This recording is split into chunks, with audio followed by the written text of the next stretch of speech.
बिस्मिल्लाहिर्रहमानिर्रहीम, अस्सलाम वालेकुम। बहुत ही निहायत अफसोसनाक वाक़या जो पेश आया है सवात में, दरिया सवात में 18 के करीब अफराद जो है वहाँ पर डूब कर जहाँ भाग हो चुके हैं, रेले की नज़र हो चुके हैं। और ये तमाम तर जो वाक़या पेश आता है दिन सुबह 8 बजे के करीब ये वाक़या पेश आया, जहाँ पर एक फैमिली जो कि पंजाब से गई हुई थी सैर की सियाहत के लिए, दरिया सवात के किनारे पर वो कर रहे थे नाश्ता। उन्होंने नाश्ता किया, उसके बाद जो ऐनी शाहिदीन है वो बता रहे हैं और उनके फैमिली मेंबर है, उन्होंने बताया जी हम चाय पी रहे हैं, बच्चे सेल्फी लेने के लिए थोड़ा सा आगे गए।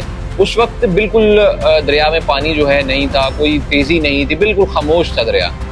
बच्चे सेल्फी ले रहे कि इसी दौरान रेला आता है पानी का, शदीद रेला, इस कदर शिद्दत का होता है कि उनको संभलने का मौका नहीं मिलता।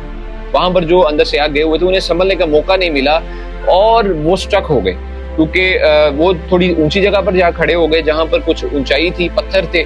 लेकिन जो आहिस्ता आहिस्ता आहिस्ता इतनी शिद्दत थी पानी की कि कम से कम 1.5 से 2 घंटे तक वो तमाम के तमाम नजरों से ओझल हो चुके थे, पानी के सुपुर्द हो चुके थे।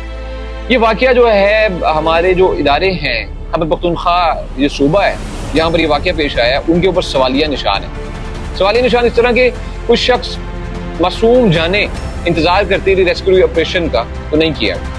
इतलात के मुताबिक वहां पर जो फैमिली के शख्स मौजूद है वो बता रहे हैं, कहते हैं जी 1122 को हमने कॉल की, वो कम से कम 45 से 50 मिनट बाद वहां पहुंचे। जैसे ही पहुंचे उन्होंने जब देखा, उन्होंने कहा पानी की शिद्दत बहुत तेज है, हमारे पास कोई ऑप्शन नहीं है, हमारे पास कोई ऐसी चीज नहीं है जो हम जिससे हम इनको बाहर निकाल सकें। अच्छा, उसके बाद उन्होंने कहा चले हम कुछ करते हैं, वो वापस चले गए। अच्छा, फिर 20 से 25 मिनट बाद दोबारा आते हैं, दोबारा एक टीम आती है, वो कहती है हमारे पास तो बोट नहीं है, हम इन्हें रेस्क्यू नहीं कर सकते, लेकिन हम कोशिश करते हैं। अच्छा, वो दोबारा चले जाते हैं। फिर दोबारा गए तो बताया जाता है जी वो समाज से गुफ्तगू करते हुए उन्होंने बताया कि पूरे 2 घंटे बाद आए, जब तमाम तर जो वहां पर लोग थे वो दरिया बुर्द हो चुके थे, वो रेले में बह चुके थे। आप देखें कि 2 घंटे, 1.5 से 2 घंटे का वक्त 18 इंसानों की जान नहीं बचा सकते आप। रेस्क्यू टीमें क्यों तश्कील दी जाती हैं?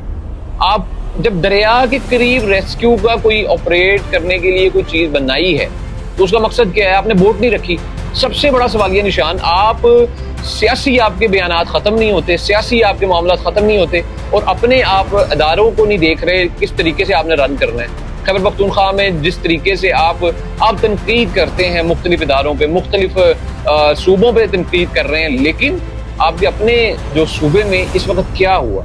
इतना बड़ा अलमनाक वाकया पेश आया और कोई हेलीकॉप्टर नहीं आ सका। अफसोस, गवर्नमेंट के पास हेलीकॉप्टर्स तो होते